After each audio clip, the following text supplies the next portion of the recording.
Cap लावलेला all India university champion आहे.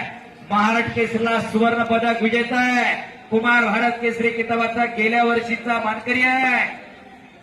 उत्तर भारत गाजवणारा पाळू घोडके एक लढवय्या पहिला आखाड्यावरती लढायला लागला. आता सह्याद्री संकुलाला सराव करतो वस्ताद विजय काका पराटेकडं. पण खऱ्या अर्थानं तयार झाला तो इथं आवतगाव कुस्ती केंद्राला वस्ताद विकास काका रानवडेकडं. विकास गायकवाड यांचे 1,000 रुपये बाळू घोडकेच्या कुस्तीवरती. कैलास दादा यांच्याकडून 1,000 रुपये त्या कुस्तीवरती.